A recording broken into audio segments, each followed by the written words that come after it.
Today we are going to learn about the operations of sets. Operations of sets. और operations of sets में सबसे पहले हम learn करेंगे कि ये यूनियन ऑफ सेट्स क्या होता है. यूनियन ऑफ सेट्स, ठीक है, मतलब दो या दो से अधिक सेट्स का यूनियन क्या होता है. चलिए अब हम लेते हैं दो set, let A and B. ये दो सेट्स हैं, ठीक है. तो इन दोनों का जो सेट ए यूनियन बी होगा वो क्या होगा. दो सेट्स के यूनियन को इस साइन से रिप्रेजेंट करते हैं और इसको बोला जाता है यूनियन. नेचुरली जब ए और बी दोनों सेट हैं तो इनका जो यूनियन होगा वो भी एक सेट ही होगा, है ना. पर इंपॉर्टेंट चीज क्या है कि उस सेट में एलिमेंट क्या होंगे. तो उस सेट में वो एलिमेंट होंगे जो या कि सेट ए में हो या सेट बी में हो या दोनों में. सीधी सी बात, जैसा इसका नाम है यूनियन.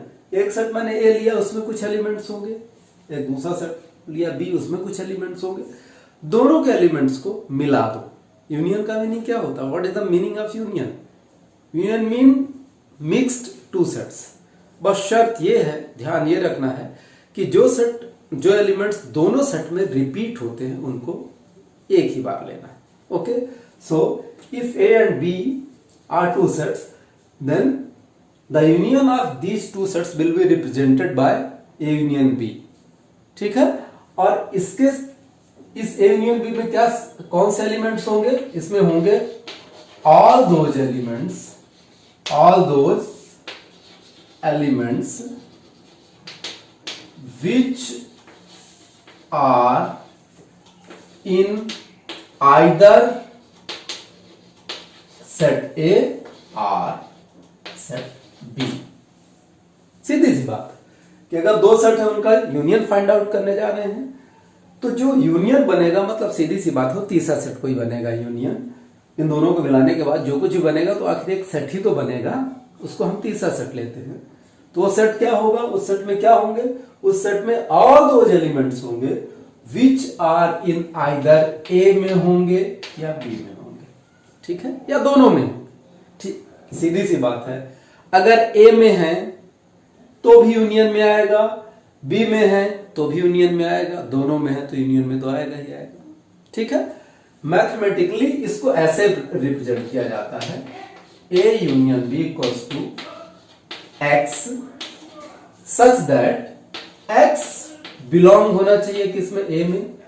एक्स बिलोंग्स टू ए और एक्स बिलोंग्स टू बी. बहुत इंपॉर्टेंट कंसेप्ट है, इसको अच्छे से समझ लीजिए. ठीक है. अगर आप दो सेट्स ए और बी का यूनियन लेते हो तो इस यूनियन सेट में वो एलिमेंट होंगे जो या कि ए में होंगे या बी में होंगे. ठीक है, समझ गए? मतलब कहने का ये हुआ कि अगर कोई एलिमेंट ए में है, सिर्फ ए में है, अकेले ए में है, तो भी वो ए यूनियन बी में आएगा. और अगर कोई एलिमेंट सिर्फ बी में है तो भी वो ए यूनियन बी में आएगा. This is the mathematical definition of union B. Clear? Let us see इसको हम वेन डायग्राम से कैसे समझेंगे. वेन डायग्राम से दो सेट्स के यूनियन को कैसे समझेंगे. सपोज करिए आपका ये यूनिवर्सल सेट है, वो सबसे बड़ा वाला सेट, दादाजी वाला सेट है ना. इसी के अंदर एक सेट ए है और इसी के अंदर एक सेट सपोज करिए बी है ना. ये एलिमेंट सेट ए के होंगे, ये एलिमेंट्स सेट बी के होंगे.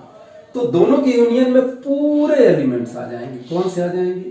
ये पूरे elements. These elements will be the union of set A and B. ठीक है. ये पूरे के पूरे एलिमेंट्स ये यूनियन में आ जाएंगे और इसको बोला जाएगा ए यूनियन बी. ठीक है. ये सारे एलिमेंट्स, मतलब जो यहां होंगे वो भी आएंगे, जो यहां होंगे वो भी आएंगे, जो दोनों के इंटरसेक्शन वाले पार्ट में, यानी दोनों के कॉमन वाले पार्ट में होंगे वो भी आएंगे. पूरे एलिमेंट आए। शर्त ये होती है कि वो एलिमेंट दो बार नहीं लिखे जाते जो ए और बी में दोनों। नेचुरली हो सकता है कुछ एलिमेंट्स ऐसे हो जो ए में भी हो, वही सेम एलिमेंट्स बी में भी हो, तो जब उनका आप यूनियन निकालेंगे तो दो बार नहीं लिखेंगे, एक ही बार लिखेंगे। Okay, let us see some property of union.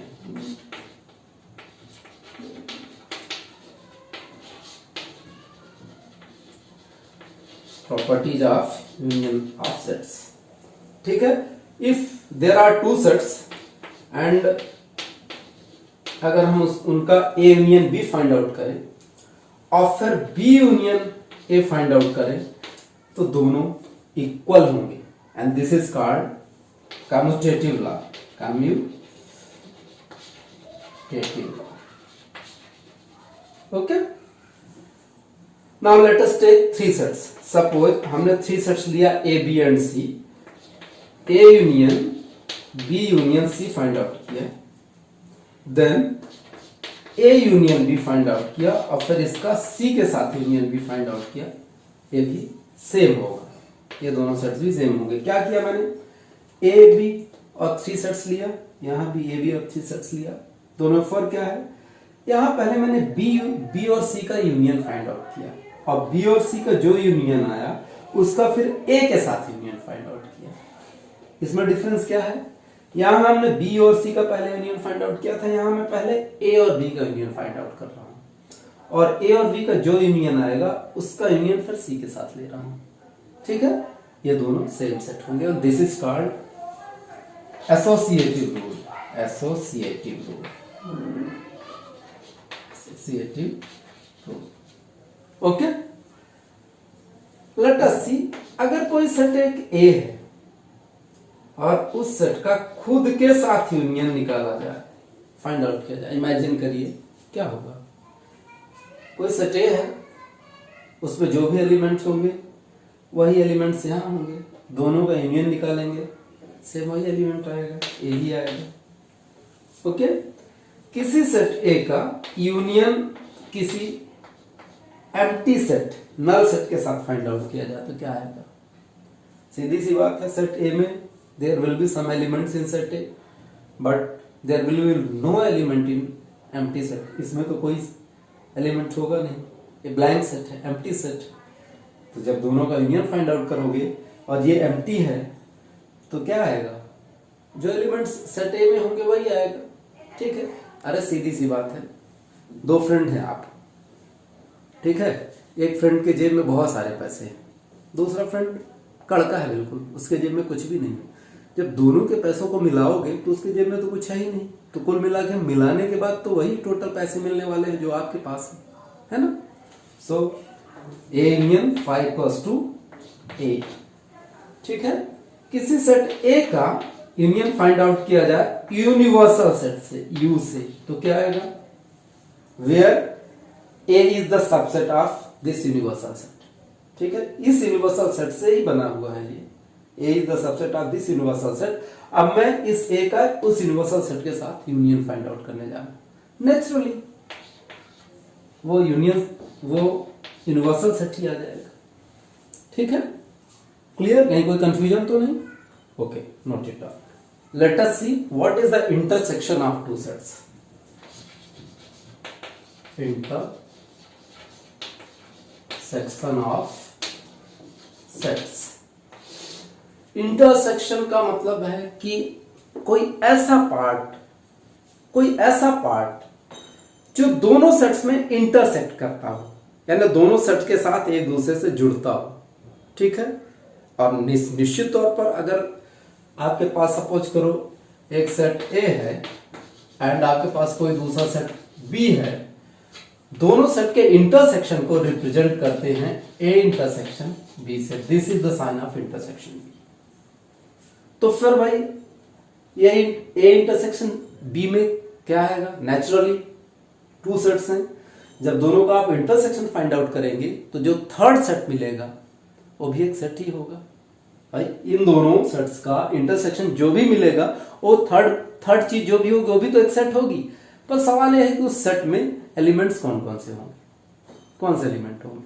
तो ध्यान रखिएगा, अगर आप सेट ए और बी का इंटरसेक्शन फाइंड आउट करने जा रहे हैं तो दोनों के इंटरसेक्शन में सिर्फ वही एलिमेंट होंगे जो ए और बी में दोनों में हो।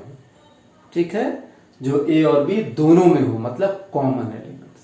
Okay, so A intersection B क्या होगा? A intersection B is the set of all those elements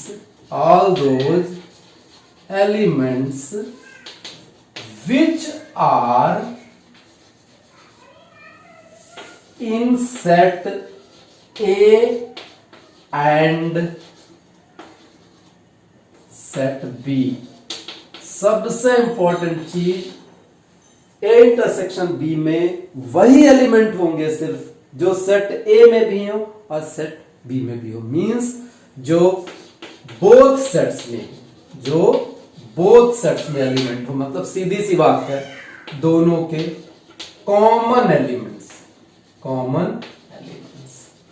ठीक है, कॉमन एलिमेंट्स ही इंटरसेक्शन के सेट में आएंगे। इसको मैथमेटिकली कैसे रिप्रेजेंट करते हैं? A intersection B equals to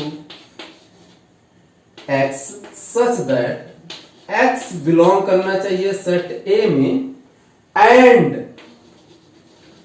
x belong करना चाहिए सेट बी में, तभी वो इंटरसेक्शन के सेट में आएगा। बहुत इंपॉर्टेंट चीज है, याद होगा यूनियन वाले में यहां और आता था, है ना?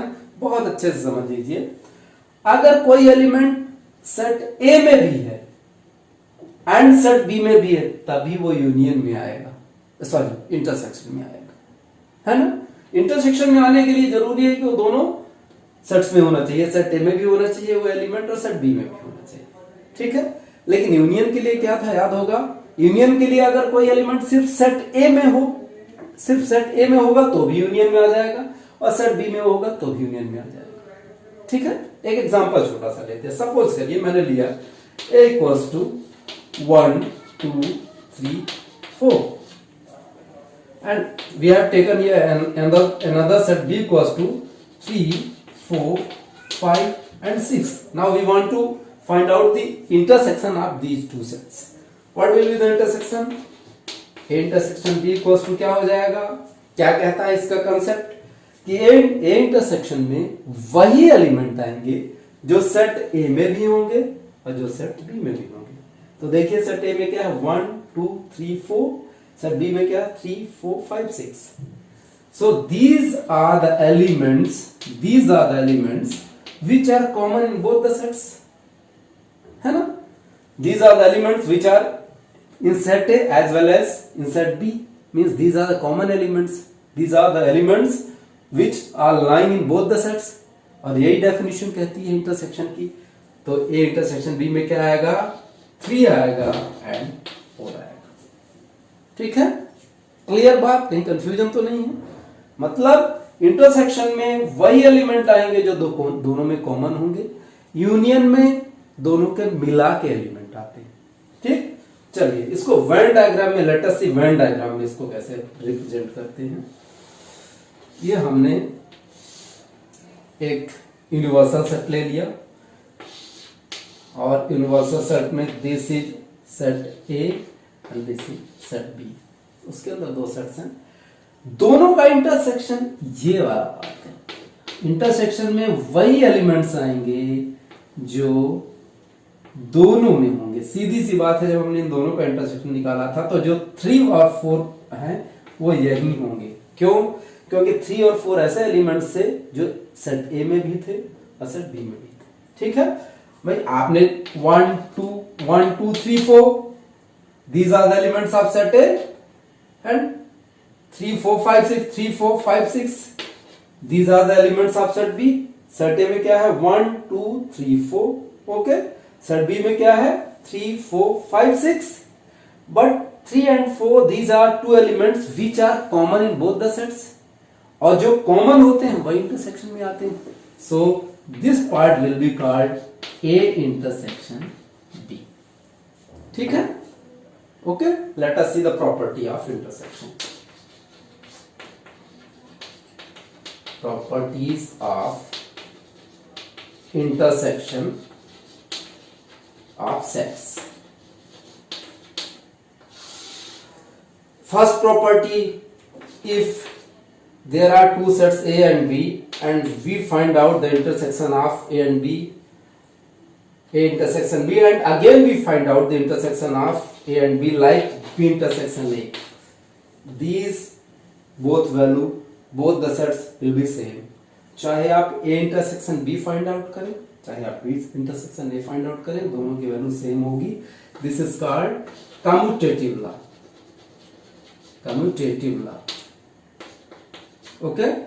Now let us take three sets. A intersection B intersection C should be equal A intersection B intersection C. क्या फर्क है दोनों में? A, B, C. Here we have taken three sets. Here we have taken three sets. But in this condition, we have taken first the intersection of B and C. Then we have taken the intersection of this output with this. But here, first we have taken the intersection of A and B. Whatever we get from here, we will take the intersection with C. यहाँ मैंने B और C का intersection लिया, फिर उसका intersection A के साथ निकाला. यहाँ हमने A और B का इंटरसेक्शन लिया, फिर इसको इंटरसेक्शन C के साथ निकाला. दोनों सेम होंगे. This is called associative. Associative. Okay. Now imagine एक सेट A है, उसका इंटरसेक्शन हमने उसी के साथ लिया, क्या होगा? एक सेट है, उसका इंटरसेक्शन उसी के साथ लिया. सीधी सी बात है, जो एलिमेंट इसमें होंगे वही एलिमेंट इसमें होंगे. दोनों के एलिमेंट जब सेम होंगे तो कॉमन एलिमेंट आएंगे, मींस A. ठीक है. अब इमेजिन कीजिए एक सेट A है, उसका इंटरसेक्शन हमने नल सेट फाई के साथ लिया. बहुत अच्छे से जवाब दीजिएगा सोचकर. इंटरसेक्शन में, इसके इंटरसेक्शन में वही एलिमेंट आएंगे जो A में भी होंगे और जो फाई में भी होंगे. भाई इंटरसेक्शन का मतलब क्या है? Common elements. कॉमन एलिमेंट्स दोनों के इंटरसेक्शन कहलाते हैं. तो A और फाई का इंटरसेक्शन क्या होगा? जो A में भी हो और फाई में भी हो. और आपको पता है फाई में कुछ भी नहीं होता. Phi is a null set. जब इसमें कुछ है ही नहीं तो इसके साथ क्या इंटरसेक्शन आएगा? सेट A में कुछ भी नहीं आएगा. So always phi. याद रखना है. Similarly let us take a set A which is the subset of universal set. अब इस सेट A का उस यूनिवर्सल सेट के साथ ही हम इंटरसेक्शन फाइंड आउट करते हैं. एक यूनिवर्सल सेट है, उससे मैंने एक सेट लिया A. अब इस सेट A का यूनिवर्सल सेट के साथ इंटरसेक्शन निकालते हैं. क्या आएगा? नेचुरली A आएगा, क्योंकि A जो सेट है वो किससे बना है? A is the subset of U. Obviously all the elements of set A will be in the set U. So दोनों में कॉमन क्या आएगा? Set A. Okay, so these are the properties of intersection of two sets. Okay, note it down. Now let us discuss about the difference of two sets. Suppose एक set A है और एक दूसरा set, एक set A है, दूसरा set B. मुझे इन दोनों सेट का डिफरेंस फाइंड आउट करना है. ये क्या होगा? What is the difference of set A and A minus B? If A and B are two sets, we are going to discuss about the difference of A and B. तो difference of A and B तो दो तरह से हो सकता है. एक A minus भी हो सकता है और एक B माइनस A भी हो सकता है. Okay, let us discuss both the cases. A minus B का मतलब होता है कि A माइनस, अगर A एक सेट है और B भी एक दूसरा सेट है और मैं फाइंड आउट करने जा रहा हूं A माइनस B, इसका मतलब है कि इसमें all those elements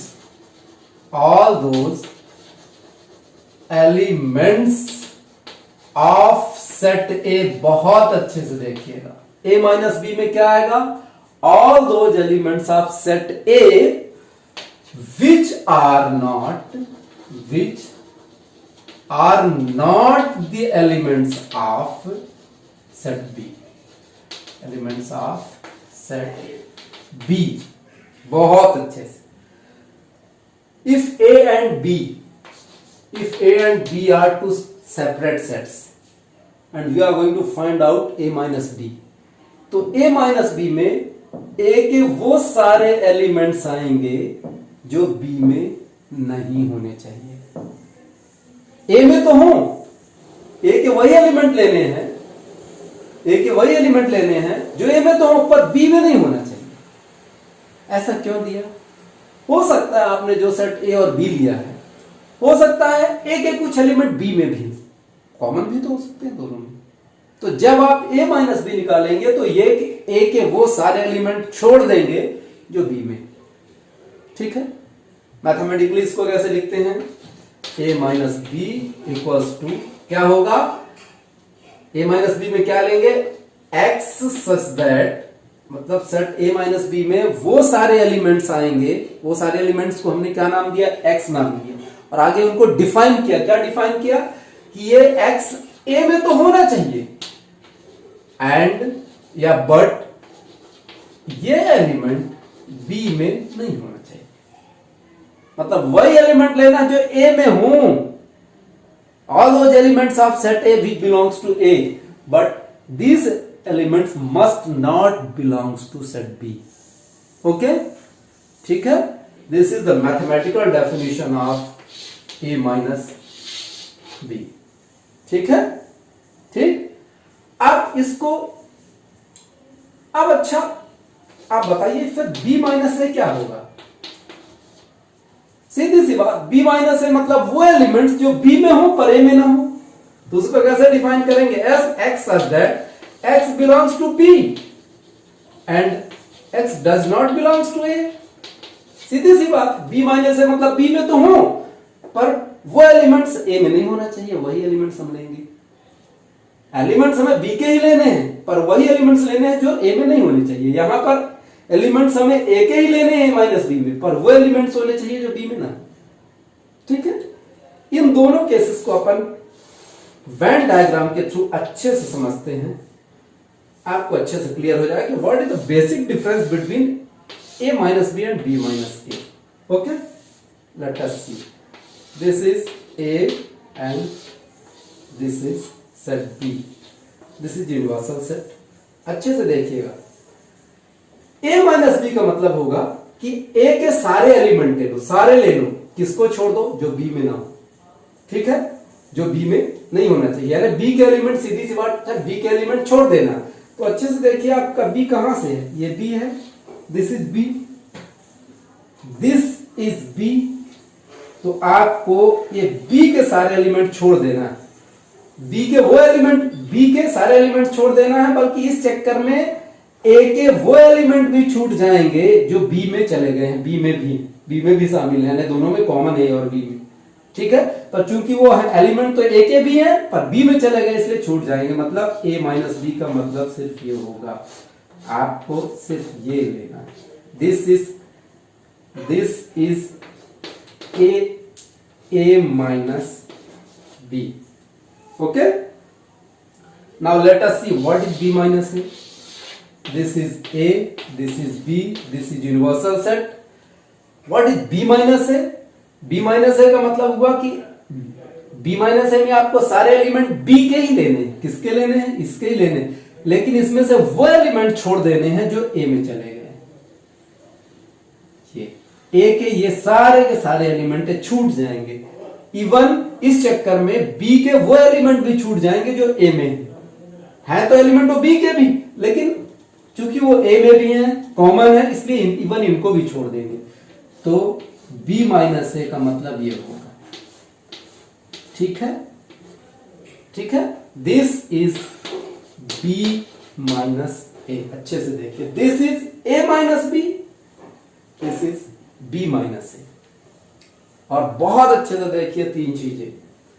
ठीक है, यहां पर दिस इज, अगर मैं इसका एक और फिगर, थर्ड फिगर बनाऊं एक रिजल्ट दिखाने के लिए आपको, तो आप बहुत अच्छे से ये वाला पार्ट जो होगा, this is A minus B, और ये वाला पार्ट जो होगा this is B minus A, और ये वाला पार्ट जो होगा this is A intersection B. और अच्छे से देखिए all these three sets are disjoint sets. Disjoints मतलब a माइनस बी का कोई भी एलिमेंट इन दोनों में नहीं होगा, इसी तरह b माइनस ए का कोई भी एलिमेंट इन दोनों में नहीं होगा, और इसी तरह a इंटरसेक्शन b का कोई एलिमेंट ना तो a माइनस में b में होगा, मतलब ना b माइनस ए। ठीक है, इसका मतलब हुआ कि a minus b minus a and a intersection b, these are three sets which are disjoint set। disjoint sets मतलब इनके एलिमेंट्स एक दूसरे पे नहीं होंगे। और आपको पता है कि जब डिसजॉइंट सेट्स का इंटरसेक्शन फाइंड आउट किया जाता है तो ये सबका इंटरसेक्शन 5 होगा, क्योंकि कोई एलिमेंट तीनों में कॉमन नहीं। ठीक है, लेकिन जब इनका यूनियन फाइंड आउट किया जाएगा तो ध्यान रखिएगा, जब इनका यूनियन फाइंड आउट करोगे तीनों का तो यूनियन आएगा ए यूनियन बी। क्यों? This is A, this is B, common element भी एक बार दिया जाता है, ए यूनियन बी में दोनों आए, तीनों के इंटरसेक्शन में कुछ नहीं आया, 5 आया। Okay, noted down. Let us see the complement of a set A. Complement of a set क्या होता है? ठीक है, सपोज करिए एक यूनिवर्सल सेट यू है, वही दादाजी वाला सेट, बड़ा वाला सेट, जिस सेट से सारे सेट बनते हैं। ठीक है, और इसी से मैंने एक सबसेट लिया है A is the subset of U. मतलब आप समझ गए होंगे कि यू के कुछ एलिमेंट्स को अलग करके मैंने एक नया सेट बनाया है A, which is the subset of U. ठीक है, अब फिर ए का कॉम्प्लीमेंट क्या होगा? ए का कॉम्प्लीमेंट क्या होगा? ए के कॉम्प्लीमेंट को, कॉम्प्लीमेंट ऑफ ए को, कॉम्प्लीमेंट ऑफ सेट ए को ध्यान रखना डिनोट करते हैं ए कॉम्प्लीमेंट या ए डैश, ए कॉम्प्लीमेंट और ए डैश। अब ए के कॉम्प्लीमेंट में कौन से एलिमेंट आएंगे, कौन से सेट आएंगे? ठीक है, अच्छे से देखिए, ए के कॉम्प्लीमेंट में वही एलिमेंट आएंगे किसके? यूनिवर्सल सेट यू के, जो ए में नहीं होंगे। ठीक है, फिर से हमने जो सेट ए बनाया है किससे बनाया है? यूनिवर्सल सेट से ही बनाया है ना सेट ए। ठीक है, अब मैं इस सेट ए का कॉम्प्लीमेंट निकालने जा रहा हूं, तो इसके कॉम्प्लीमेंट में यू के वो सारे एलिमेंट आ जाएंगे जो ए में नहीं होंगे। इसका मतलब है कि ए के कॉम्प्लीमेंट में क्या होगा? All those elements of set U. अच्छे से, ए के कॉम्प्लीमेंट में all those elements of set U which are not the element of set A. Okay, which are not the elements of set A. मतलब A के complement में universal set के सारे elements ले लो, सिर्फ शर्त यह है कि एक एलिमेंट छोड़ देना, क्योंकि भैया मैं जब उसका कॉम्प्लीमेंट ही निकाल रहा हूं तो उसके एलिमेंट क्यों लूंगा, उसके सारे छोड़ दूंगा। वो हमारा दुश्मन है। ए का कॉम्प्लीमेंट और ए दोनों समझो एक दूसरे के दुश्मन। तो जब आप ए का कॉम्प्लीमेंट निकाल रहे हो तो ए के सारे एलिमेंट छोड़ दो, उससे कोई दोस्ती मत रखो, उनको सबको हटा दो। ध्यान रखना, ये COMPLE वाला कॉम्प्लीमेंट है, वो COMPLI वाला कॉम्प्लीमेंट नहीं है, वो बधाई देने वाला कॉम्प्लीमेंट नहीं है, वो दोस्ती वाला कॉम्प्लीमेंट नहीं है, ये ई वाला कॉम्प्लीमेंट है ना। यहां एक दूसरे के एलिमेंट से कोई रिलेशन नहीं होता। ठीक है, इसको मैथमेटिकली कैसे लिखेंगे? ए डैश इक्वल्स टू लिखेंगे, अच्छे से समझिएगा। ए डैश में क्या आएगा? वो सारे एलिमेंट्स आएंगे x such that x belongs to, किसमें होना चाहिए? यूनिवर्सल सेट में होना चाहिए। यूनिवर्सल सेट के सारे एलिमेंट को ले लो, वो सब x, वो सारे एलिमेंट ए डैश होंगे। एक कंडीशन फॉलो करना है, क्या फॉलो करना है? कि वो एलिमेंट्स बिलोंग नहीं करना चाहिए कहां पे, ए पे। समझ गए? मतलब आप ए का कॉम्प्लीमेंट निकालते समय यूनिवर्सल सेट के सारे एलिमेंट्स ले लो, शर्त ये है कि वो एलिमेंट छोड़ दो जो ए में हो, है ना? तो कुछ कुछ इसको देख के समझ आ रहा है क्या? आ रहा है ना? आ रहा होगा आपको कि ये कुछ कुछ ए डैश जो हो रहा है यू माइनस ए टाइप का नहीं बन रहा है भैया। ए डैश मतलब ए का कॉम्प्लीमेंट देना है, तो कहता है कि ए के कॉम्प्लीमेंट में यूनिवर्सल सेट के वो सारे एलिमेंट ले लो जो ए में ना हो। तो भैया ए में ना हो इसलिए मैंने ए को माइनस कर दिया, यूनिवर्सल सेट से ए के एलिमेंट्स को माइनस कर दिया, तो जो बचेगा वही तो ए का कॉम्प्लीमेंट होगा। ठीक है, बात क्लियर? ठीक है, इसको हम वेन डायग्राम में कैसे रिप्रेजेंट कर सकते हैं अच्छे से देखिए। This is your U, this is your A, ठीक है, पूरा का पूरा यू है। यू से मैंने एक सबसेट बनाया ए, जो नेचुरल यूज के अंदर हो क्योंकि A is the subset of U. Okay, now we have to find out the complement of this set. Complement of this set means we have to take all those elements of set U which are not the element of set A. मतलब U के मुझे सारे के सारे element ले लेने हैं, शर्त यह है कि वो एलिमेंट नहीं लेना है जो A में हो। मतलब सीधी सी बात है कि A से A डैश की दुश्मनी है, तो इस बाउंड्री के अंदर के सारे एलिमेंट छोड़ देना, बाकी सब ले लेना। Okay, so this is the set of A dash. Universal set के सारे एलिमेंट्स ले लो, सिर्फ इनको छोड़ दो। This is the set of A dash और which is similar to U minus A। पूरे U में से मैंने A माइनस कर दिया तो बचे हुए A dash, A कॉम्प्लीमेंट होंगे। That's why A complement equals to U minus A। Okay, clear? Complement क्या होता है? सिंपल सा, बहुत लंबा चौड़ा, सिंपल सा, जिस सेट का कॉम्प्लीमेंट निकालने जा रहे हो उस सेट के सारे एलिमेंट छोड़ दो, बाकी सब ले लो। उनकी ऐसी दुश्मनी है कि उसका एक भी एलिमेंट उसके अंदर नहीं आ सकता, है ना? ठीक, चलिए इसको नोट डाउन कर लीजिए।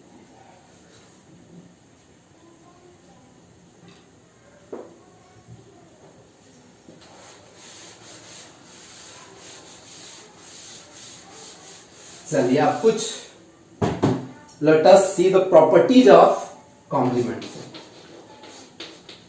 Properties of the complement set. Complement sets. देखो, ठीक है। फर्स्ट चीज जो सबसे इंपॉर्टेंट प्रॉपर्टी है, आपने किसी सेट का कॉम्प्लीमेंट निकाला,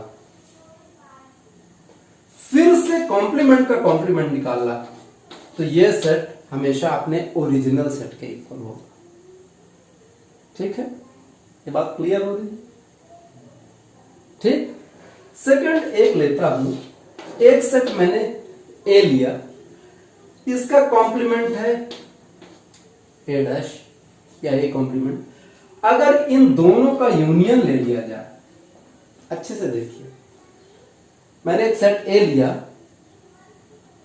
उसका एक कॉम्प्लीमेंट होगा, और फिर उसके कॉम्प्लीमेंट के साथ मैंने यूनियन ले लिया, तो क्या कौन सा सेट मिलेगा?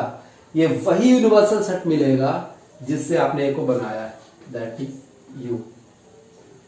अगेन अच्छे से सोचिएगा, आपने सेट ए लिया और उसका कॉम्प्लीमेंट लिया, इस बार दोनों का इंटरसेक्शन ले रहे हो। नेचुरली दोनों में बड़ी जबरदस्त दुश्मनी है, ना इसका एक भी एलिमेंट इसमें होगा, ना इसका एक एलिमेंट इसमें होगा, तो क्या आएगा?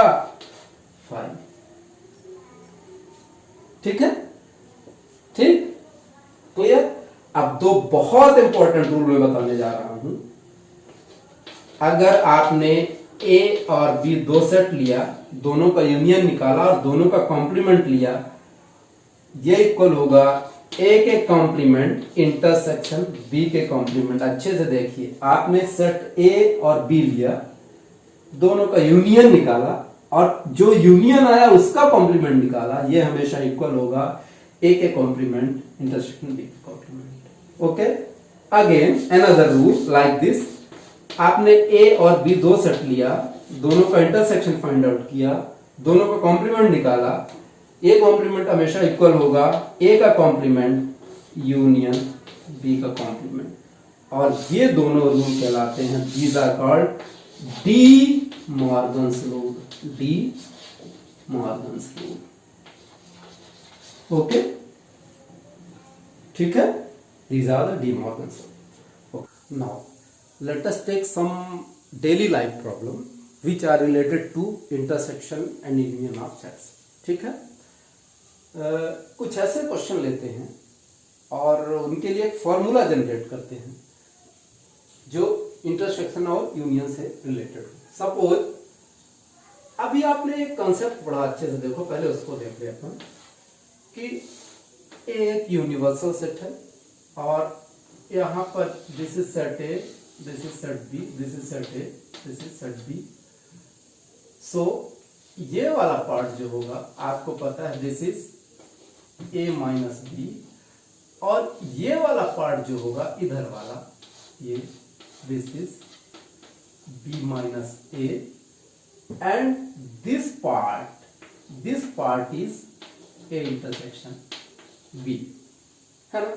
आप अच्छे से देख रहे हो कि जो a माइनस बी है एंड a इंटरसेक्शन b है and b minus a, all these are क्या है, अच्छे से देखिए डिसजॉइंट है, डिसजॉइंट सेट्स है, इनकी कोई चीज आपस में कॉमन नहीं है। ठीक है, ठीक। अब एक फॉर्मूला है इसका कि अगर मान लीजिए आपने दो सेट, एक सेट ए लिया और एक सेट बी लिया, और ये दोनों सेट्स ऐसे हैं कि इनमें कोई भी चीज कॉमन नहीं है, मतलब ए इंटरसेक्शन बी जो है दोनों का जो ए इंटरसेक्शन बी है वो क्या है, नल सेट, मतलब फाई, मतलब कोई चीज कॉमन नहीं। अच्छे से समझिएगा इस कंसेप्ट को, कोई चीज कॉमन नहीं।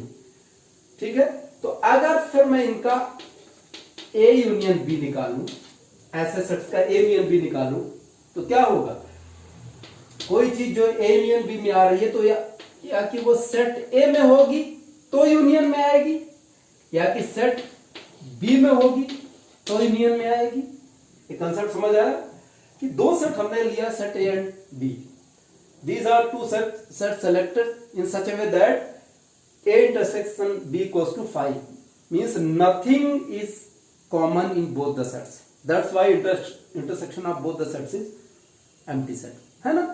लेकिन फिर भी अगर कोई चीज, फिर भी हम दोनों सेट्स का अगर यूनियन फाइंड आउट करने जा रहे हैं तो इनके यूनियन में वही चीज आएंगी जो या कि ए में होंगी या कि बी में होंगी, है ना, क्योंकि दोनों में कॉमन तो कुछ है ही नहीं। ठीक है, अब इसी तरह अगर सपोज करो इसका एक नेक्स्ट केस हम ले लेते हैं, नेक्स्ट केस ले लेते हैं कि अब मान लीजिए इन दोनों सेट्स में कोई चीज कॉमन भी हो गई, तब उनके यूनियन में कैसा आएगा, N A union B equals to, तब क्या होगा, या कि वो एन ए में आए या कि वो एन बी में आए। ठीक है, और जो दोनों में आएगा वो क्या होगा, माइनस हो जाएगा। क्यों माइनस हो जाएगा भाई, इसका कंसेप्ट समझिए। जो चीज ए इंटरसेक्शन बी में है, ए में भी है और बी में भी है, उसकी काउंटिंग एक बार एन ए में हो चुकी है। ऐसे जो चीज ए इंटरसेक्शन बी में है, इसका मतलब वो ए में भी है, बी में भी है, तभी तो ए इंटरसेक्शन बी में आई है, इसका मतलब उसकी काउंटिंग एक बार बी में भी हो चुकी है। तो जब चीजें एक बार ए में और एक बार बी में काउंट हो चुकी हैं, तो हम दोबारा उनको क्यों काउंट करें, बात समझ गए, इसलिए हमने यहां इसको माइनस किया। ये दो बहुत इंपॉर्टेंट फॉर्मूले हैं, बहुत इंपॉर्टेंट फॉर्मूले हैं वर्ड प्रॉब्लम सॉल्व करने के लिए, ध्यान रखिएगा। ठीक है, इन पर एक क्वेश्चन, एक बिल्कुल सिंपल क्वेश्चन लेते हैं, बिल्कुल सिंपल क्वेश्चन लेते हैं बुक का। चलिए ठीक है, let us take a question, कैसे ये डेली लाइफ से रिलेटेड है।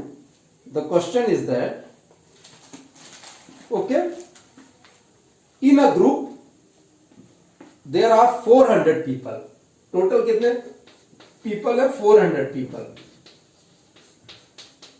There are 400 people, 250 can speak Hindi, 250 people can speak Hindi, okay, and 200 can speak English and 200 people can speak English. Okay, now the question is how many people can speak English and Hindi both. बिल्कुल एक practical example दिया. Total people कितने हैं? 400 people. 250 people can speak Hindi and 200 people can speak English. सीधी सी बात है, ये जो 400 people है, these are NA union B. Total people है 250 people. हिंदी वालों को अपन अगर H ले ले तो these are NH. इंग्लिश कितने लोग बोल सकते हैं? 200 पीपल. अगर मैं इंग्लिश वालों को सेट ई लूं तो ई वाले कितने लोग हैं? इंग्लिश बोलने वाले कितने लोग हैं? 200. सो हमारे पास NE गिवन है, NH गिवन है, NA union B total number of people given है. क्या फाइंड आउट करना है? क्वेश्चन क्या कहता है कि ऐसे कितने लोग हैं जो हिंदी एंड इंग्लिश बोथ बोल सकते हैं. मतलब हिंदी भी बोल सकते हैं और इंग्लिश भी बोल सकते हैं, मतलब दोनों में कॉमन. और कॉमन वाला क्या होता था? याद करिए, कॉमन वाला होता था इंटरसेक्शन वाला part. Means we have to find out E intersection H, कितने लोग होंगे. ठीक है, फॉर्मूला क्या बनेगा? N E intersection E union H equals to हो जाएगा N E plus N H minus N E intersection H. आपके पास इंग्लिश और हिंदी दोनों बोलने वाले कितने लोग हैं? आपको पता है 400 है. आपके पास सिर्फ इंग्लिश बोलने वाले कितने लोग हैं? आपको पता है 200 पीपल हैं. आपके पास हिंदी बोलने वाले कितने लोग हैं? आपको पता है देयर आर 250 पीपल हैं. आपको यही फाइंड आउट करना है कि English and Hindi both intersection है ना, तो बोथ बोलने वाले कितने लोग हैं. सॉल्व कर लीजिए इसको. तो 400 इक्वल्स टू कितना आ जाएगा? 450 minus N E intersection H. You have to find out this value. इसको ट्रांसपोज करके इधर लाइए, 400 उधर जाएगा. तो E intersection H equals to 450 minus 400, that is 50.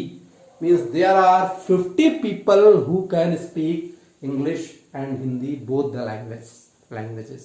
Okay, clear? So these are two very important formulae which are used in finding the solution of such word problem which are related to our daily life. ठीक है, ये generally ये first वाला case कब use किया जाता है? when set A and B are disjoint. If two sets are disjoint, then obviously their intersection will be a null set. दो सेट डिसजॉइंट है. डिसजॉइंट क्या होता है? एक सेट ए है, एक सेट ए है, दोनों एक दूसरे से जब रिलेटेड ही नहीं है, एक दूसरे से रिलेटेड ही नहीं है, तो इनका कोई इंटरसेक्शन मिलेगा नहीं. इंटरसेक्शन इनका ऑलवेज 5 होगा. और जब इंटरसेक्शन 5 होगा तो ये वाला पार्ट 0 हो जाएगा. जब ये वाला पार्ट 0 हो जाएगा तो फॉर्मूला बन जाएगा N A union B equals to N A plus N B. That is written here. So this is the case when both the sets are disjoint होंगे तो ऑब्वियसली ए इंटरसेक्शन बी वाला part 0 होगा तो आपका formula ये होगा. लेकिन अगर डिसजॉइंट नहीं होने का मतलब है कि कुछ ऐसे लोग हैं जो सेट ए वाले बी में घुसे हैं, जो बी वाले ए में घुसे हैं, मतलब दोनों कॉमन है. अगर दोनों कॉमन है तो मुझे कोई आपत्ति नहीं, कोई प्रॉब्लम नहीं, हम कॉमन वाला फार्मूला भी इस्तेमाल कर लेंगे. Okay, so that was all about the set theory. Okay, thank you.